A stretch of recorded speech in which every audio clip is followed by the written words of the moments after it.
Hello, everyone. It is Cindy Walter with my sidekick, Scott Walter. Scott Walter. And we are getting ready to leave Iceland in the morning. We've had 3 days here and it's been amazing. And I've been wanting to get on here and do a little video for you, but we've just been on the go since we got here. So why don't we start when we got here with zero sleep?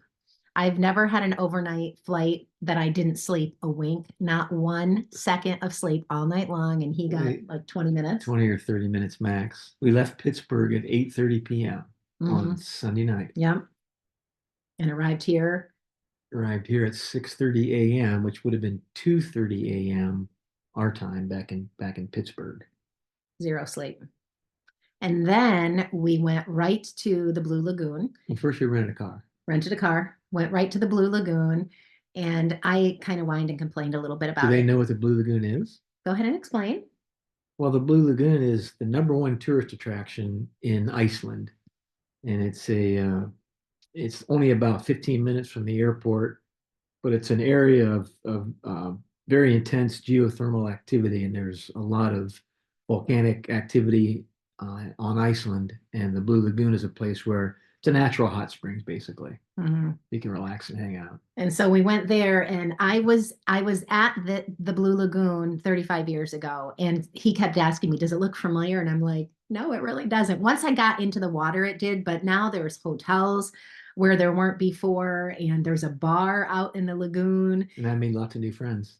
And Scott has been learning Mandarin Chinese for 3 years now, right? Or over. And there's a lot of Chinese that like to vacation here. There's So so many different nationalities here. I mean, nationalities. you hear different languages constantly, but most everybody speaks English, so we didn't have any trouble communicating. But when we got there, they explained to us, how to get in and out of these lockers that were the hardest lockers. I was so glad that he had trouble too, because I had to ask for help. It was ridiculous. We had these wristbands that you had to put up to your locker to get in. Anyway, that's a whole story in itself. We get out and we meet each other in the heated pool, you and didn't want to get in at all when we first got there. I was so tired. I wasn't into it, but I got into it. I was a good Well, it sport. was only 40 degrees It outside, was so freezing you didn't outside. want to get out of your clothes and into the hot water. The hot water was exciting. The cold air was not. So it worked out fine. It was just for a short But it period. was like 2 seconds between the locker room and the hot water. I know. I know. Hey, you gotta take the good with the bad, buddy. All right. So we do the Blue Lagoon, and there's a bar, and we get a drink. And there is, when I was Not here an 30, alcoholic drink. It was 8:30 in the morning. We had juice. I had water, but there were people drinking alcohol at 8:30 in the morning. Trust me. When I was here 35 years ago, you just scooped down and put the sand from the bottom of the lagoon on your skin, and it was white sand. But now you actually go to a little, kind of like, not cabana, but a little Kind of. area, and they give you a scoop of this mud mask, and it tightens up your face, and you're supposed to leave it on for 10 minutes. So we get a scoop of the mud mask, and I turn around, and it's like he disappeared into thin air. I couldn't find him anywhere. I'm looking all over. Oh my gosh. And you couldn't see very well because the steam is coming up, so you can't see very far in the lagoon itself. Yeah. So on our nice little excursion together, he saw people, he heard people speaking Mandarin, and he beelined for them so he could go talk to I had people. to practice. I know. I get very few opportunities in Ohio to practice. I realize this, but your poor wife was thinking you got snatched and I was never going to see you I again. knew you'd find me eventually. So literally, it took about 10 minutes. I just stood there. I'm like, I don't want to go looking for him because then he'll come back for me and I won't be there. So I just kind of stood there looking and looking. And then all of a sudden, I see him with this couple. And I'm like, you have got to be kidding me. So let's just say that was just the first time that happened. Then a little bit later, he hears someone else speaking Mandarin, and he goes up to them. And now this couple we were with for at least 30 minutes, 45 Yeah, at minutes. least 30 minutes. Yeah. So I got to listen to Chinese for about 45 minutes, and it was And we hysterical. actually traded information. They want to give us a personal tour of Beijing When we go when to we Beijing. come. Our son lives in Taiwan, so that's the connection why he's been learning Mandarin. So anyway, he was so thrilled he could have gone home at that point. And then what'd we do? Then we went on a yarn crawl. A Okay. yarn crawl. What's a yarn crawl, Scott? A yarn crawl is like a bar crawl, except instead of going from bar to bar, you go from wool shop or yarn shop one after the other and check out their products, So right? he thinks anytime he takes me to a yarn store, we're yarn crawling. We We went to did. 4 different shops, right? That's our yarn crawl. We went to two that day, and then we found one yesterday. I thought we went to 3 the first day. Two. Anyway, we didn't really go on a yarn crawl. So in Ohio, he did. He was such a good sport, and he took me. I had a passport, and it was a legit yarn crawl. And we went to 5 places together. And then I think I found one more on my own that I did, but he was a trooper. He actually studied his Chinese while I was in shopping, and we had a ball. But I want to show you what I got. So so I made this sweater for Scott. I don't even know how many years ago. It's been several years. This is not your first one though. The first one is back home. Yeah. We're bringing this one to our daughter Katie. So he wore this one on our trip here. But this is the one I bought 35 years ago here in Iceland, handmade by someone here in Iceland. They still sell them in all the shops, not just the yarn stores, but anywhere you go, you can find handmade Icelandic sweaters here. It's unbelievable, and they're quite expensive. I did not see one under $250, and they went up to like 400 and above. And people pay for them. The mittens were like $75 and up. Hats were that expensive because it is wool here, Icelandic wool and handmade. So when I did my sweaters, this is how I would buy my Icelandic wool. It comes in cakes like this, and it's all done by weight. So when I buy a sweater, it'll have so many cakes of the cream color, so many of the light blue, so many of the dark blue. And I have quite a bit left over because I showed you guys on my earlier episode that I'd made a sweater for each one of our kids. We each have one. He actually has two. That's why this one's going to my daughter. And then I did a cardigan last year for her. So we've gotten quite a few. So I have all these cakes. So I had a picture of all my leftover cakes, and then I purchased these three to be a color that makes them pop. So I have some of these exact colors left over. So I might put a pink in there to make it pop, or maybe I'll put this it's kind of a rust color, and then more cream. So anyway, I had fun with that. And then I bought a sweater's quantity of this kind of hot pink wool. This is a la salapi. So I've used plain Lopi, I've used let Lopi, and then this is a la slop a la faslopi. I have no idea. A la faslopi, I think it is. So anyway, I have a sweater's quantity of that, and then it came from the Knitting Association, and so it was just so fabulous. So we went to 2 stores in Reykjavik on that same day that we got here, and then we drove and checked into our hotel. Drove about an hour to the interior of Iceland where we checked into our hotel. And it was a beautiful little kind of cabin. They had saunas outdoors that we never did make it to, because that you can imagine how tired we were that night. We tried really hard to stay up till 8 o'clock at night, but we lost a whole night's sleep. And then we had a hot tub right outside of our little cabin, and it was wonderful. And then the next morning was our first big excursion. yeah, we got picked up in a huge we Jeep. worked out first. They had a nice little gym we worked out in and breakfast there. Healthy knitter works out with healthy husband. So we had a nice exercise, and then we went on we had a Jeep tour with our own personal guide. Tell the people. We had our own personal guide. She was a local girl from Iceland. She's a sheep farmer, and she part-time gives tours. And we were in a super Jeep, which means it had monster wheels. And we went on a 5-hour personal tour of basically the countryside of Iceland, seeing some incredible sights, including glaciers up close, going through rivers and up mountains. And it was truly an incredible experience. It really was. And she was wonderful. And of course she knits. I was asking her, and everybody knits here. So I brought my knitting bag with me in the Jeep, and much of this was treacherous. And I would have been so carsick trying to knit. But when we were on the main roads, I brought my knitting, and I've come a long way. I struggled terribly with this. I drove my daughter bananas because it's a top-down sweater, but it was put together differently. I really love the raglan shoulders. This was like back panel and then front panel, and I'm just about to the length where I'm gonna join the panels and start knitting in the round. But I was talking to her about knitting, and she still knits sweaters, hats, mittens, socks, all of that. So then, oh, she's just getting ready to drop us off, and I said, are there any other yarn stores that I should go to? Just as like our hotel is right there, we're roundabout, and she goes right there. And it was really within walking distance, but it started raining, so we didn't want to walk. So we got back to the hotel, and Scott's like, "Come on, let's go." That's where I got these cakes.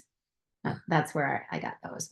And so then that night, Well, so one of the main reasons we came to Iceland, not only because it's on the way to visit Katie in England, but I wanted to see the Northern Lights. That was one of my main goals of coming here.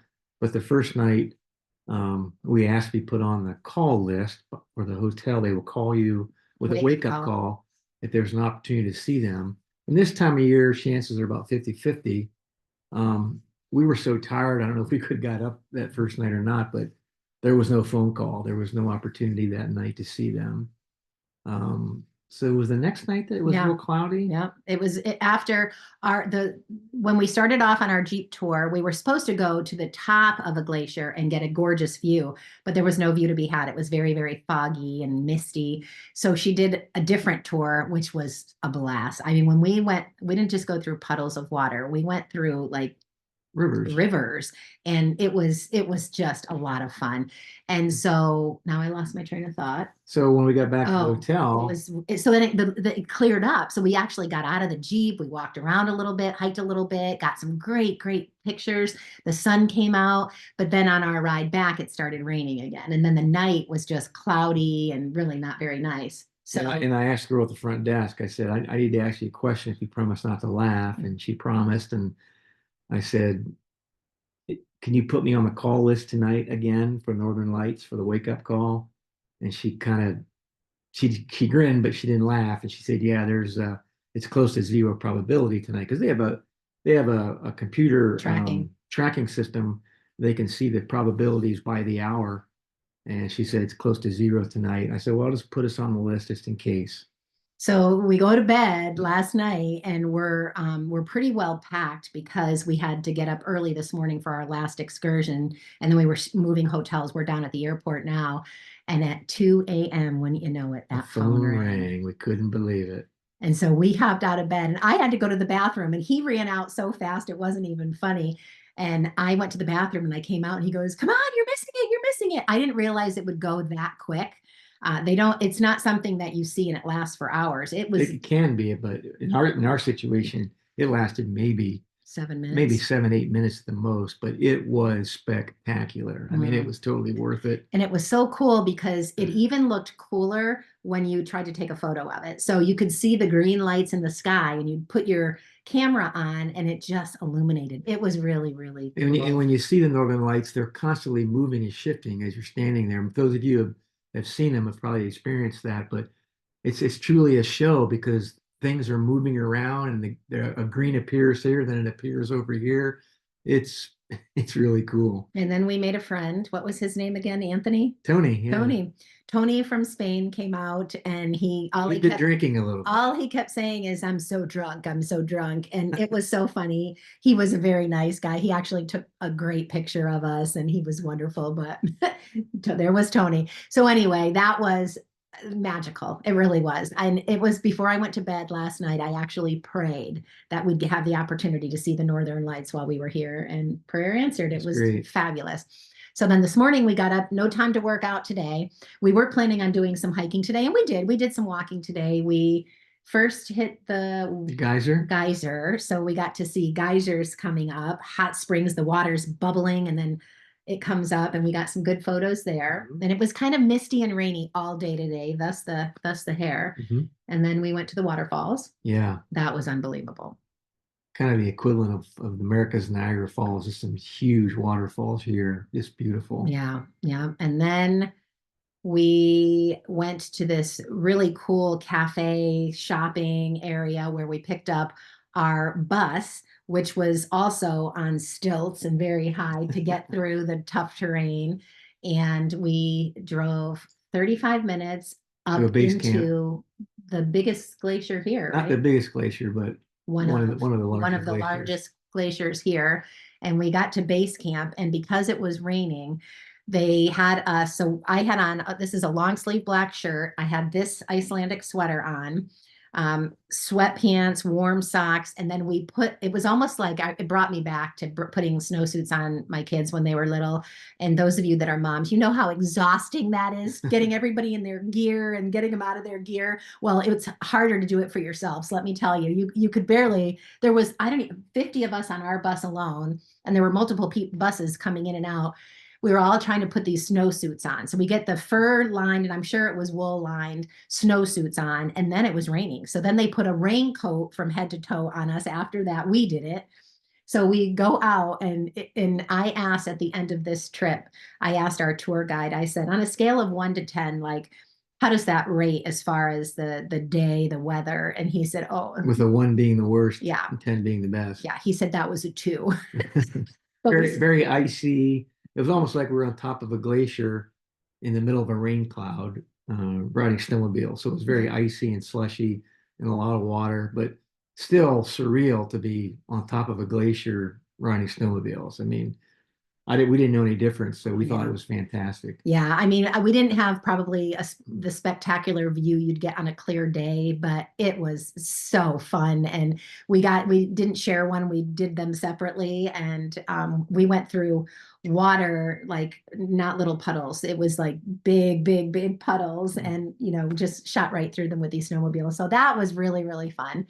And then on our way here, we tried. Drove through a national park. Yeah, we drove through the national park. We were gonna stop and hike. We really ran out of time, and it was still rainy and gross, and we were Beautiful kind to of drive through, though. ah, Just beautiful. stunning. So this is definitely a place that you want to come. And our Jeep driver told us they have knitting retreats here constantly, and you can come here and knit to your heart's content. And if you've never knit one of these Icelandic sweaters, I highly recommend you do it. They were really, really in style and fashionable when I learned how to knit. Everybody was making these, in the 80s. I'm dating myself. I have But to say this was perfect for this trip too. I mean, with the weather being they're kind of in between winter and fall here, and we dressed in layers and having this on, and then you could add a raincoat to it, add something else to it underneath.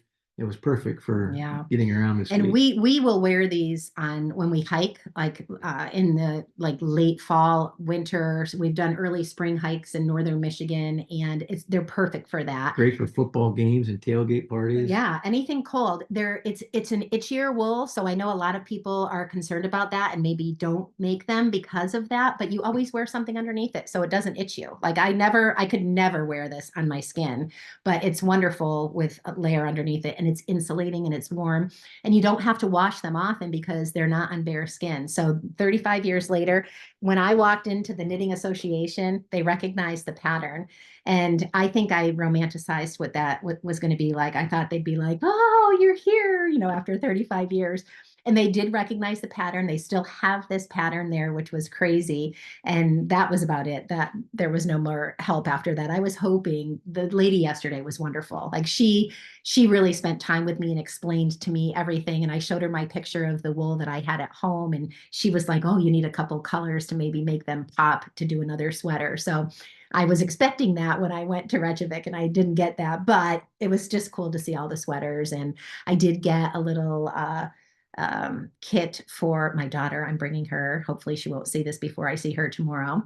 And I bought a gift for our next door neighbor, is one of my dearest friends in the whole wide world. And she always, always watches our house when we travel and brings her mail in boxes and takes the trash out. So I got her some beautiful handmade mittens for this winter. So now we're on to England, and I will be doing tons of knitting with Katie once I get there. And you guys have requested yoga. So I told Katie we're going to have to do yoga session and a little knit chat with you guys while I'm there. So look for that in the next week. And just thank you guys so much. I just can't believe how every day I'm getting more and more subscribers and more comments on the videos, and so helpful. And I just love the knitting community. Everyone is just so wonderful. And I love that, I've said from day one, I'm not an expert.